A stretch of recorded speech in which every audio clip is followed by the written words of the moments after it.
Title: 1009 Rejections at age 65. Then he built KFC. Duration: 10 to 12 minutes. 1.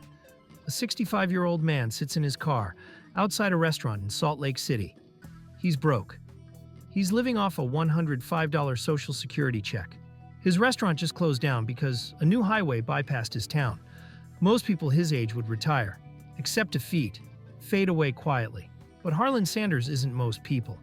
He has a pressure cooker in his trunk, a secret recipe for fried chicken, and absolutely nothing to lose. For the next 2 years, he'll drive across America, sleeping in his car, cooking chicken for restaurant owners, and begging them to partner with him. He'll hear no 1,009 times. But on attempt number 1010, someone finally says yes. And that one yes will turn into Kentucky Fried Chicken, a global empire with 30,000 restaurants in 150 countries. This is the story of the man who started his greatest success at 65. The man who proved that age is just a number, and failure is just practice. Let's rewind to 1890.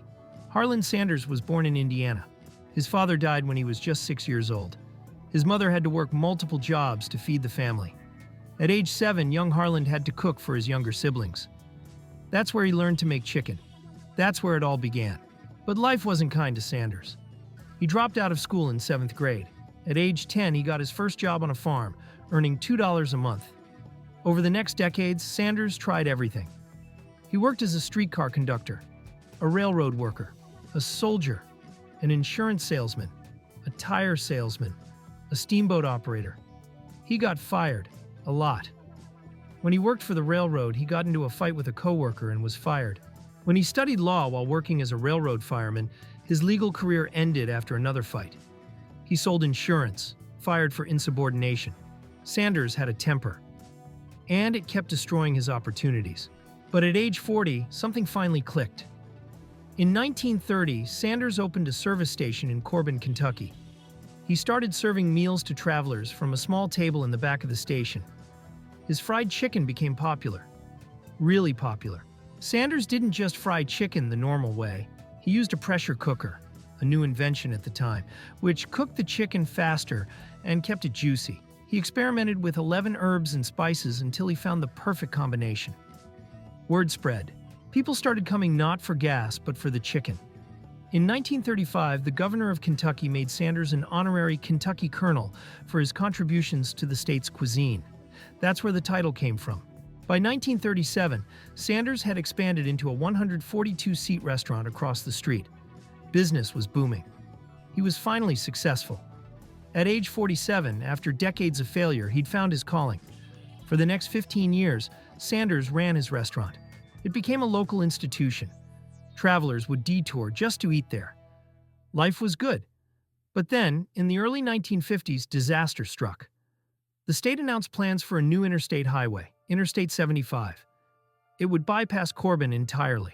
All the traffic that used to pass through Sanders' restaurant would now take a different route. Overnight, his customer base vanished. By 1952, Sanders was forced to sell the restaurant at auction. He barely got enough to pay his debts. At 62 years old, he was broke. His business was gone. His life's work erased. Most people would have given up. But Sanders looked at what he had left. A $105 monthly Social Security check, a car, a pressure cooker, and a recipe. He made a decision that would change everything. If restaurants wouldn't come to him, he'd go to the restaurants. Sanders loaded his car with his pressure cooker, spices, and a white suit. He started driving from town to town, restaurant to restaurant. His pitch was simple. Let me cook my chicken for you. If you like it, I'll give you my recipe and spices. You sell it, and I get 5 cents for every chicken you sell. He didn't ask for money up front. He just wanted a percentage, a partnership. But almost no one wanted it. Restaurant owners laughed at him. A 65-year-old man in a white suit offering fried chicken? They had their own recipes. They didn't need him. He slept in his car. He ate cheap food. He kept driving. Rejection after rejection. No, not interested. Get out of my restaurant. He knocked on 100 doors, then 200, then 500. Most people would have quit after 50 rejections. Sanders kept going. By some accounts, Sanders was rejected 1,009 times before he got his first yes. That's not an exaggeration. 1,009 rejections. Over 2 years of hearing no every single day. But finally, in 1952, a restaurant owner in Salt Lake City, Utah, Pete Harmon, said yes. Harmon tried Sanders' chicken. He loved it. They signed a handshake deal. The restaurant started selling Kentucky Fried Chicken using Sanders' recipe. It was an instant hit. Within months, Harmon's sales doubled. Other restaurant owners in Utah started asking Sanders for his recipe too. The floodgates opened. By 1956, Sanders had signed deals with dozens of restaurants across the country. He traveled constantly, checking on franchises, making sure they followed his recipe exactly. He was obsessed with quality. If a restaurant didn't make the chicken right, he'd yell at them. Sometimes he'd rip down their sign. But his passion worked. By 1960, Sanders had over 200 franchises. KFC was becoming a household name. In 1964, at age 74, Sanders made a decision he'd later regret. He sold Kentucky Fried Chicken to a group of investors for $2 million, about $20 million today. He kept a lifetime salary and stayed on as the face of the brand, traveling the world in his white suit, promoting KFC. But he hated what the new owners did to his recipe. They cut corners. They changed ingredients to save money. Sanders would visit KFC locations and publicly criticize them if the chicken wasn't perfect. He once called KFC gravy sludge in a newspaper interview. He said the mashed potatoes tasted like wallpaper paste.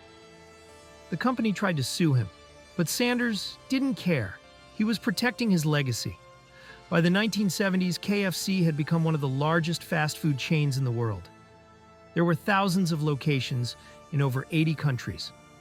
Sanders became one of the most recognizable faces on Earth. In 1976, he was ranked as the second most recognizable celebrity in the world. He continued working until his death in 1980 at age 90.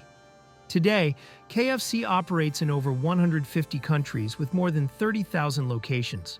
The company is worth over $20 billion. Colonel Sanders' face is still on every bucket of chicken. So what happened? Harland Sanders didn't start KFC at 25, or 35, or even 55. He started at 65, an age when most people are done. He heard no over 1,000 times, but he only needed one yes. He lost his restaurant, his life's work, his savings. But that failure forced him to innovate, to build something scalable, to create a franchise system that could grow without him. If Sanders had kept his restaurant in Corbin, he probably would have run it until he died.